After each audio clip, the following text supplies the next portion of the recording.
नमस्कार। मैं बिन्नी साहू, सहायक आचार्य राजेश पायलट, स्नातकोत्तर महाविद्यालय लालसोट से आज हम बीए सेकेंड ईयर में चलने वाला टॉपिक मध्यकालीन भारत से, जो कि फर्स्ट पेपर में चलता है, इल्तुतमिश के बारे में चर्चा करेंगे। इल्तुतमिश गुलाम वंश के महान शासकों में से एक था। कुतुबुद्दीन ऐबक के पश्चात उसने गुलाम वंश की गद्दी संभाली और इसका कार्यकाल हम 1211 से 1236 ईस्वी तक मानते हैं। इल्तुतमिश के जीवन को या उसके राज्य को जानने के लिए हम सोर्सेस के रूप में देखते हैं मिनहाज उल सिराज की कृति तबकात ए नासिरी। दूसरी है हसन निजामी की ताजुल मासीर। इसके अतिरिक्त एक अन्य कृति जिसे सल्तनत काल का दर्पण कहा जाता है वो है जियाउद्दीन बर्नी की तारीख ए फिरोजशाही। इसके अंतर्गत हम इल्तुतमिश के जीवन चरित्र का, उसके शासनकाल का, उसकी उपलब्धियों का और उसके जीवन में होने वाली कठिनाइयों के बारे में विस्तार से जान सकते हैं। अब हम चर्चा करेंगे आगे कि इल्तुतमिश की जब उसने गद्दी संभाली कुतुबुद्दीन ऐबक की मृत्यु के पश्चात, तो उसे कौन कौन सी समस्याओं का सामना करना पड़ा और किस प्रकार वह अपनी समस्याओं पर विजय पाकर उसने गुलाम वंश में अपना स्थान स्थायित्व किया। उसके लिए हम सबसे पहले उसकी कठिनाइयों में नंबर 1 पे समझते हैं तुर्क अमीरों की समस्या।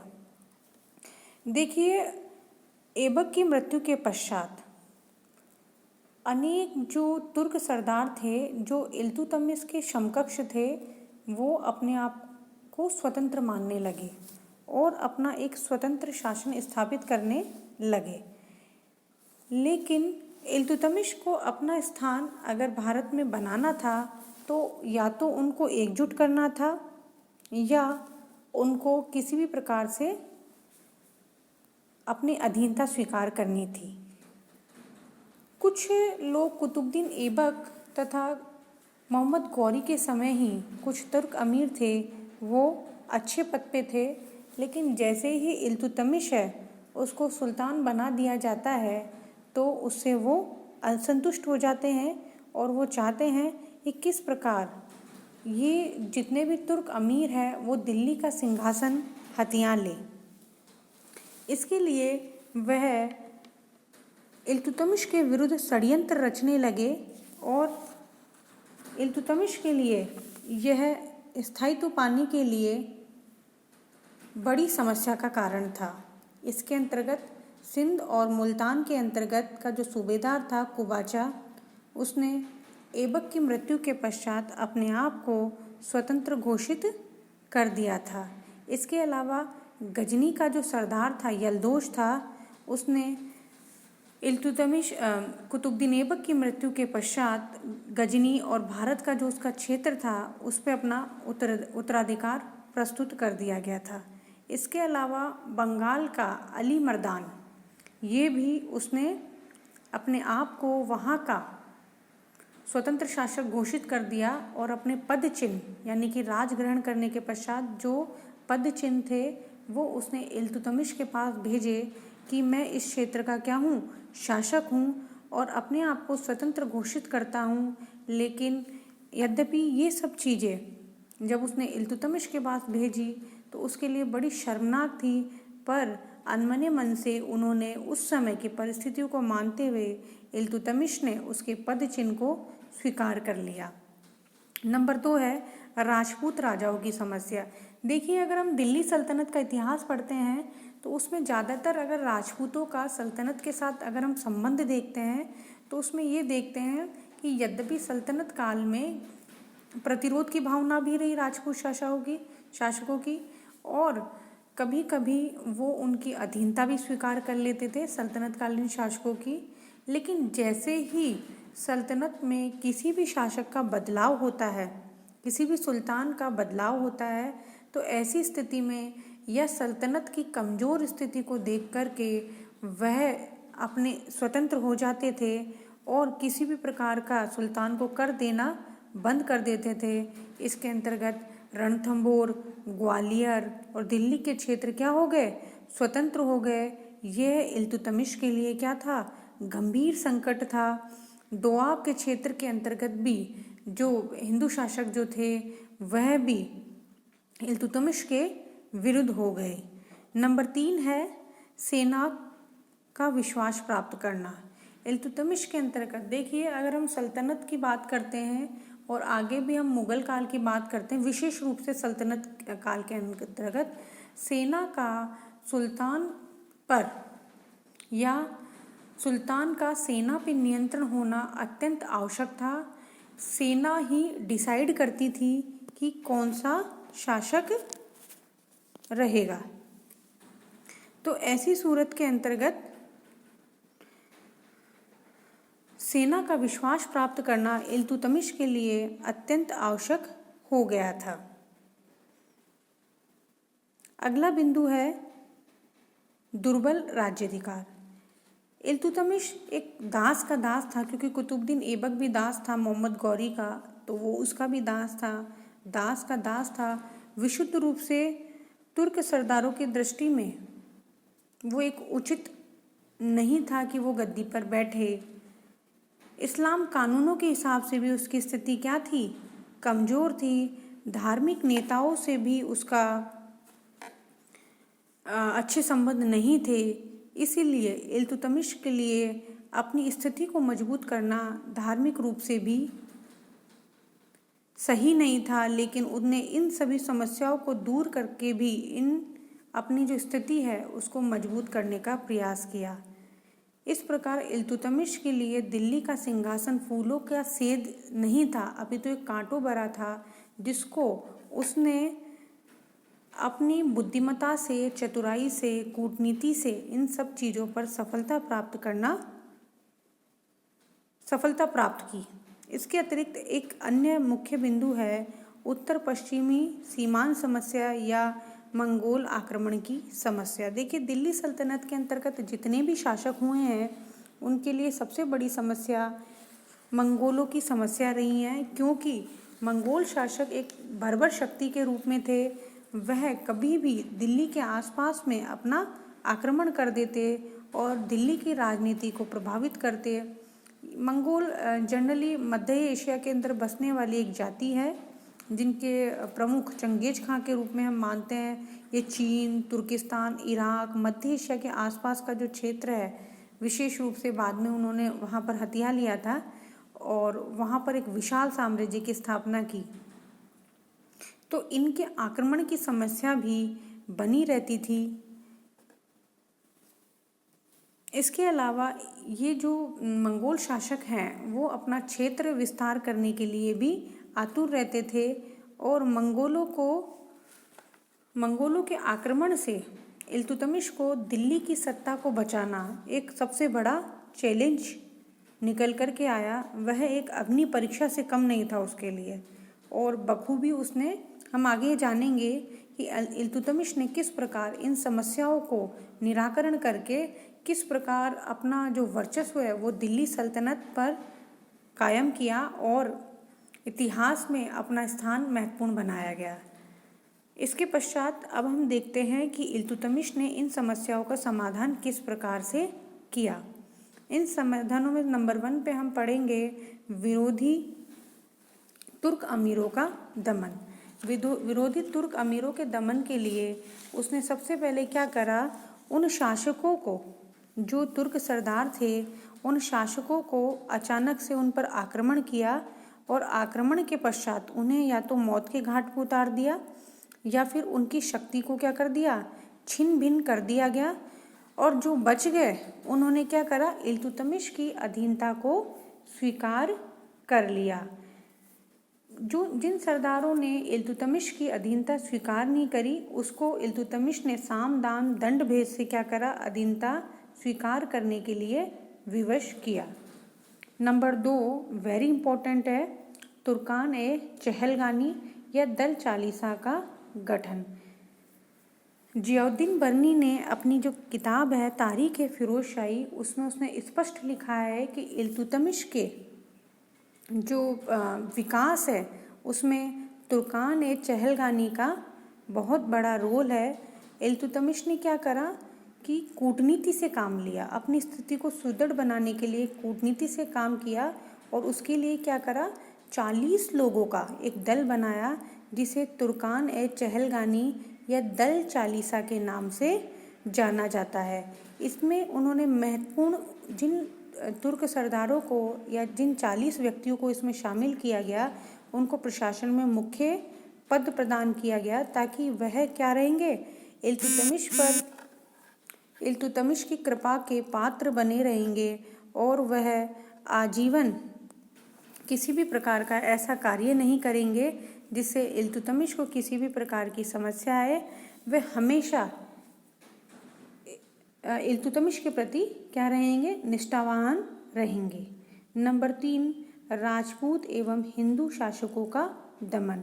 इल्तुतमिश ने राजपूत व हिंदू शासकों के दमन के लिए भी एक पॉलिसी बनाई, एक नीति बनाई, जिसके तहत उसने उस क्षेत्र के अंतर्गत जो राजपूत शासक थे उनको अपनी अधीनता स्वीकार करी, या तो उसने उस क्षेत्र में आक्रमण करके या तो उन्हें अधीनता स्वीकार कर ली या उन्हें उसको पूर्णतः नष्ट कर दिया।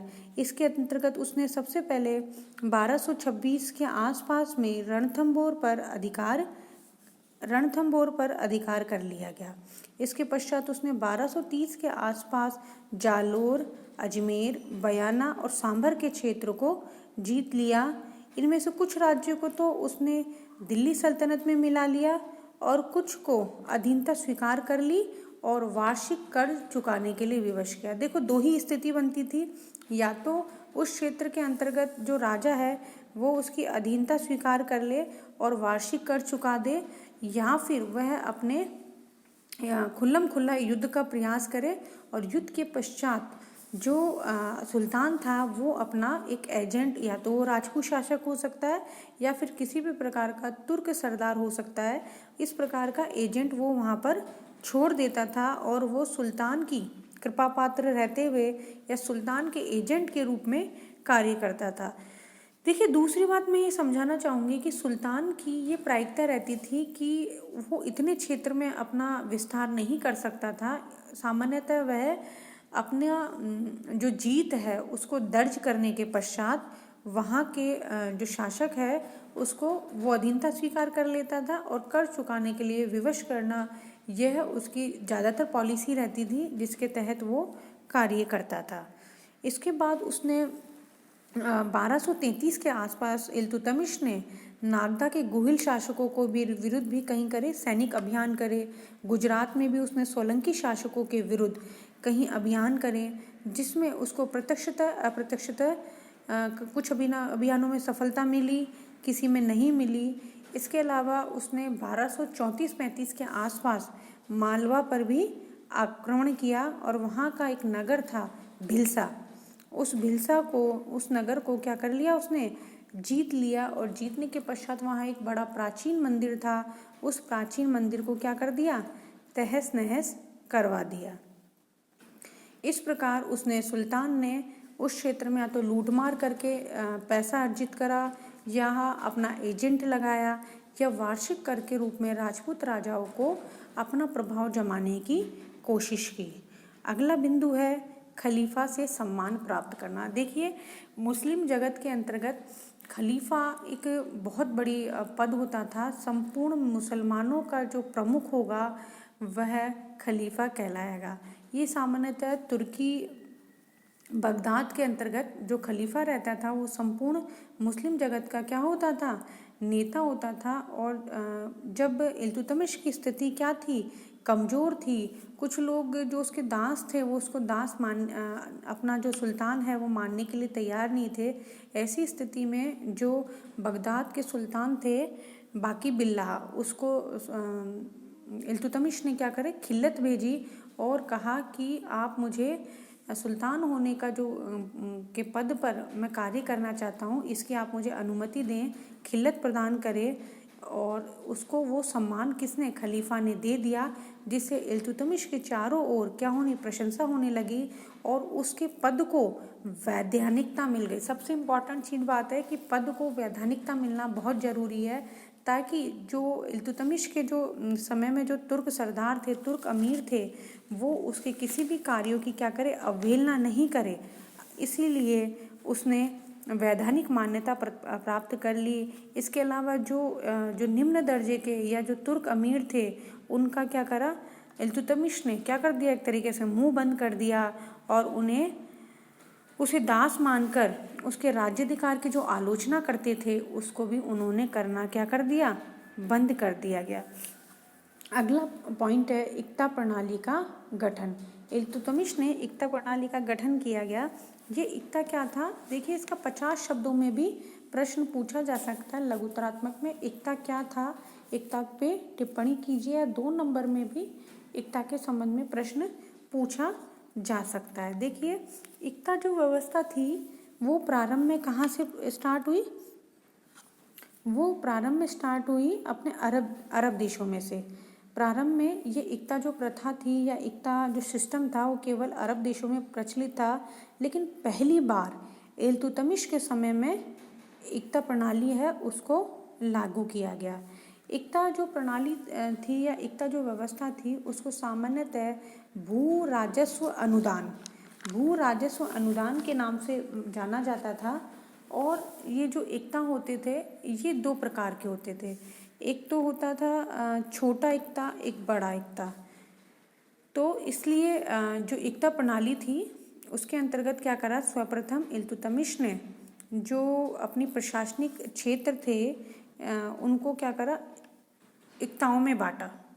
और इक्ताओं में बांटने के लिए उसने 2 प्रकार का वर्गीकरण करा, छोटा इक्ता और बड़ा इक्ता। और प्रत्येक इक्ते को चलाने के लिए, ये एक प्रांत के समान ही मान सकते हो आप कि उस क्षेत्र को चलाने के लिए उसने क्या करा, एक विश्वास पात्र अपना एक अधिकारी लगाया गया जिसे मुक्ता कहा जाता था। जो बड़ा क्षेत्र रहता था वहाँ मुक्ता होता था और छोटे क्षेत्र पे जो अधिकारी होता था उसको वली कहा जाता था। इनका जो कार्य क्षेत्र हम देखें कि इक्तेदार के कार्य क्या होते थे।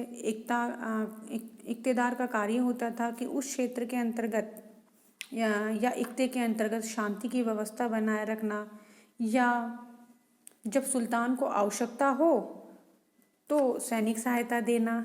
इसके अतिरिक्त जो उस क्षेत्र के अंतर्गत जो भू राजस्व जो व्यवस्था है उसके अंतर्गत कर की वसूली करेगा, और कर की वसूली के पश्चात जो उसका खर्चा बनता है वो तो काट लेगा और बचे हुए खर्चे को केंद्र सरकार के अंतर्गत भिजवा देगा। देखिए एक इसमें एक टर्म आती है जनरली 2 नंबर के अंदर भी अक्सर पूछी जाती है, फवाजिल। फवाजिल जो भी मैं आपको बता रही थी वही प्रक्रिया होती है कि जब कोई इक्तेदार या किसी प्रकार का जो क्षेत्रीय शासक है वह उस क्षेत्र के अंतर्गत कर वसूल करेगा और कर वसूल करने के पश्चात जो उसकी आवश्यकता है, ज़रूरत है, उतना खर्चा वो रखेगा। शेष जो रकम वह केंद्र सरकार में या केंद्रीय राजकोष में जमा करवाएगा, वह टर्म क्या कहलाएगी, फवाजिल कहलाएगी। यानी कि शेष रकम केंद्रीय राजकोष में जमा करवाना फवाजिल कहलाता था। अगला बिंदु है मुद्रा व्यवस्था में सुधार। देखिए इल्तुतमिश ने पहली बार दिल्ली सल्तनत के अंतर्गत आवश्यक मुद्रा प्रणाली लागू करी। इसके अंतर्गत उसने सर्वप्रथम पहली बार 2 प्रकार के सिक्के चलाए। 2 प्रकार के सिक्कों के अंतर्गत पहला सिक्का जो था जिसे कहा जाता था टंका। ये जो टंका होता था वह चांदी का होता था, और दूसरा था जीतल। जीतल क्या होता था, यह तांबे का सिक्का होता था। ये दोनों क्या थे, अरबी सिक्के थे जो पहली बार इल्तुतमिश ने भारत के अंतर्गत चलाए। अगला बिंदु है मंगोलों का दमन। देखिए इल्तुतमिश के अंतर्गत अगर हम उसकी कूटनीति की बात करें तो जिस प्रकार इल्तुतमिश ने जो मंगोलों का दमन किया है वह अत्यंत ही प्रशंसनीय तथा कूटनीतिक पूर्ण कार्य है, क्योंकि एक तरफ जो मंगोल शासक हैं वो और दूसरा ख्वारिज्म के जो शासक है, दोनों से किस प्रकार अपने उसने क्षेत्र की सुरक्षा की उसके बारे में हम इसमें जानेंगे कि किस प्रकार उसने करा। देखिए, मैंने आपसे पहले भी बताया कि मंगोल आक्रमण का संकट हमेशा बना रहता था और ऐसी स्थिति के अंतर्गत जो मध्य एशिया के जो शासक था, जो ख्वारिज्म जो क्षेत्र है उसका शासक था जलालुद्दीन मांगबरनी, वह जो मंगोल शासक है चंगेज खा, उससे पराजित होकर के वह इल्तुतमिश के पास आया और जलालुद्दीन मांगबरनी ने चंगेज खा के विरुद्ध उससे सहायता मांगी। अब इल्तुतमिश के पास समस्या ये हो गई कि यदि वह जलालुद्दीन मांगबरनी की सहायता करता है तो चंगेज खां नाराज होकर के उस क्षेत्र में आक्रमण कर सकता है और तत्कालीन परिस्थितियां ऐसी नहीं थी कि इल्तुतमिश उन आक्रमणों को क्या कर सके, सहन कर सके। इसलिए उसने क्या करा, उसने यह कार्य किया कि किस प्रकार मैं कूटनीति से कार्य करूं कि चंगेज खां का भी आक्रमण मेरे यहाँ ना हो और जलालुद्दीन मांगबरनी से भी मैं किसी भी प्रकार से बुरा नहीं बनूं। उसके लिए उसने क्या करा, जब इल्तुतमिश से सहायता मांगी जलालुद्दीन मांगबरनी ने, तो उसने कहा कि आप इस क्षेत्र में आना चाहते हो तो पंजाब और उसके आसपास का जो क्षेत्र है वो गर्म जलवायु वाला क्षेत्र है, आपके स्वास्थ्य के लिए अच्छा नहीं है, इसलिए आप यहाँ से पंजाब और उसके आसपास के क्षेत्र को खाली कर दीजिए। और उसके पीछे से वो अपनी सेना मजबूत करता रहा और चंगेज खां के भी वो अपने पक्ष में तैयार हो गया। पक्ष में कैसे तैयार हो गया कि चंगेज खां जब जलालुद्दीन मांगबरनी की सहायता नहीं करी तो चंगेज खां से भी किसी प्रकार का उसका डर खत्म हो गया और चंगेज खां जलालुद्दीन मांगबरनी के आपसी झगड़ों में ही व्यस्त रहा और उसे भारत पे आक्रमण करने का मौका नहीं मिला। अगला बिंदु है कि गुलाम वंश का वास्तविक संस्थापक या दूसरे शब्दों में हम कहें इल्तुतमिश का मूल्यांकन। देखिए, इल्तुतमिश कुतुबुद्दीन ऐबक का जो कार्य था उसमें एक दास के एजेंट के रूप में उसने कार्य करा, लेकिन उसके पद को स्थायित्व बनाने के लिए जो इल्तुतमिश ने कार्य करा वह बहुत आवश्यकता था। जैसे कि उसने एकता प्रणाली बनाई, मुद्रा एक व्यवस्था उसमें सुधार किया गया, खलीफा से मान्यता प्राप्त करी और एक थोड़ा लंबे समय तक उसने एक शासन करा और सबको एक झंडे के नीचे लाने का कार्य करा। इस प्रकार से डॉक्टर R.P. त्रिपाठी हैं और या डॉक्टर आशीर्वाद लाल श्रीवास्तव, इनका मानना है कि इल्तुतमिश ही गुलाम वंश का वास्तविक संस्थापक कहलाने के योग्य है। यद्यपि कुतुबुद्दीन ऐबक ने नींव जरूर डाली, लेकिन उसके द्वारा कोई विशेष उपलब्धि वाले कोई कार्य नहीं किए गए, इसलिए इल्तुतमिश को ही गुलाम वंश का वास्तविक संस्थापक मानना चाहिए। धन्यवाद।